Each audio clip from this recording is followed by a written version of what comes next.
if you're in this community, you've heard me talk about the deportation regime for quite a while.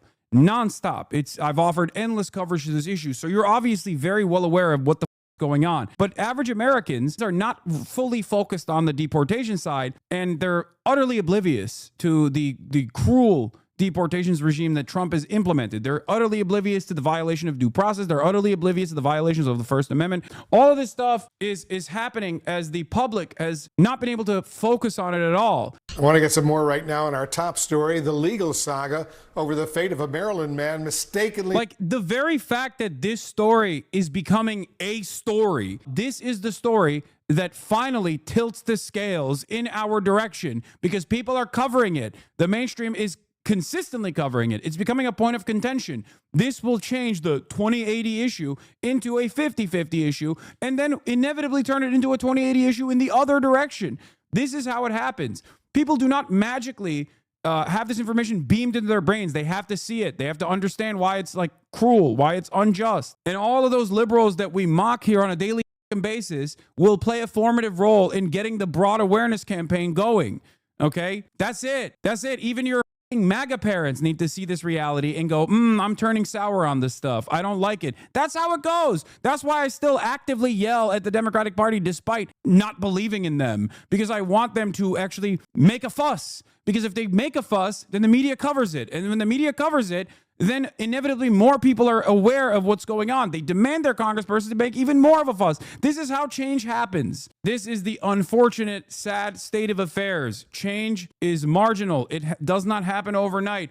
And it happens only with unlikely allies. You have to keep pushing over and over and over again. This is why I laugh whenever dumb who are neoliberals keep claiming, Hassan, you always have pie in the sky ideas. You just want perfect to be an enemy of the good. And it's like, no, I don't. I understand that, but I want there to be some good. I understand how this system works a lot better than many of these Democratic Party riders do, okay? This is precisely the reason why I will go out to bat and actively entertain politicians who I'm at odds with, regardless of my differences in agreement, differences in opinion, because I know that they have a lot of power still. They have a lot of power to get older people and people who vote and people in other positions of power to pay attention to these sorts of issues. That's why I want Bernie Sanders to actively make more of a fuss in his rallies. Deported to El Salvador. The White House doubling down right now on its refusal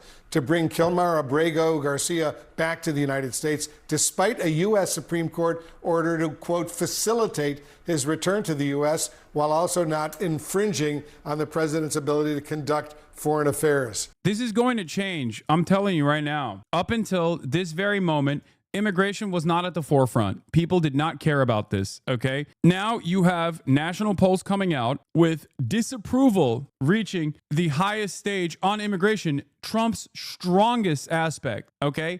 Trump won on immigration, right? Democrats were terrified. Democrats were terrified of what Trump was doing on immigration. They were like, oh yeah, we're going to be the immigrant deporters, actually. Trump is not serious on immigrant deportation. This is just the beginning. It wasn't that long ago when you had liberal wine moms talking about abolishing ICE, dude, under the first Trump regime, because they recognized the cruelty, because the media started covering it. They were like, what the are you doing? What do you mean child separation as a deterrence? That's insane. That's torturous. That's not American. That's un-American. People do not pay attention to politics. And a lot of people do not understand the impact of the policies that they're advocating for, okay? People don't care about facts. People don't care about logic. People cannot comprehend what the vision that they want for the future to actually look like once implemented. Only after this vision is implemented do they go, oh my God, I was wrong. This sucks. And there is a very obvious example that is in front of us. Tariffs. Trump ran on tariffs. Trump ran on tariffs. He said tariffs is the most beautiful word in the English language. People were like, yeah, I love tariffs. I yelled about how tariffs are tariffs and the way that Trump is trying to implement them are fucking idiotic over and over again. And yet people did not listen. People did not understand it until it became a reality for them, until They were like, oh my God, the prices are going to go up. How did they start recognizing that? Because the media started covering it that way. Because politicians started yelling about it. Because they started fearing for their wallet. You are wrong on this one. Not one single hog will be won over by what CNN or anyone else outside of their own media cocoon says. You are still assuming that Republican lawmakers fear the wider electorate. There will not be free and fair elections. By the way, I have my own academic expertise in the study of fascism, and I'm 20 years older than you, so no more pulling the I'm the expert card.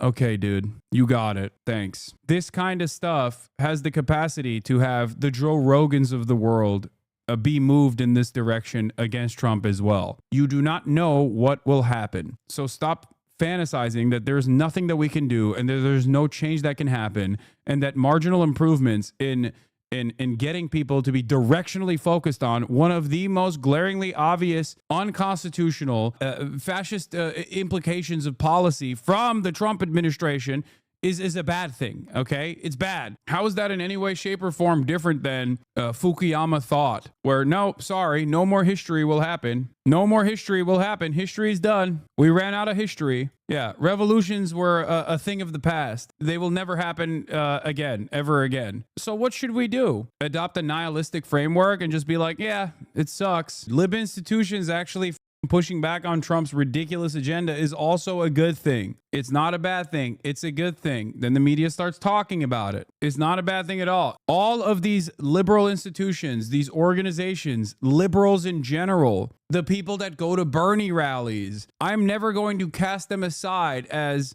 they're just libbed up. Who gives a fuck? Okay. I will work with anyone and everyone that will fight back against this administration.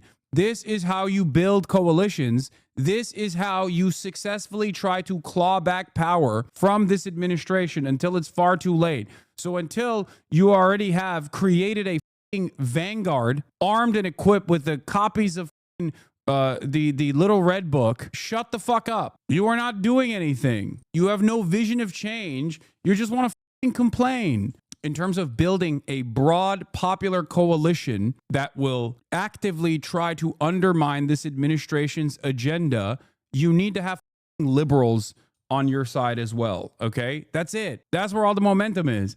You look at all the polls that are conducted right now, and these fucking stupid-ass liberals still say Kamala Harris is the best possible candidate. They do not know what is good for them, okay?